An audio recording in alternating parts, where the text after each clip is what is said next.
Hello guys, welcome to the car terminal.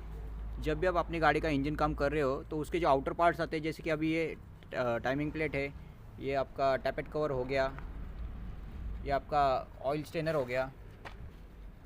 इन सब को अच्छे से बाहर से धोने की बहुत ज़रूरत होती है, क्योंकि इसके ऊपर आप जैसे देख सकते हैं कि ये पूरी गंदगी जमा होती है। इसको एक हार्ड मेटल से आपको क्लीन करना है, फिर अच्छे क्लीनर से इसको पूरी तरह से क्लीन करना है और प्रेशर वॉश से इसको क्लीन करके फिर आपको इसको फिर से असेंबल करना है।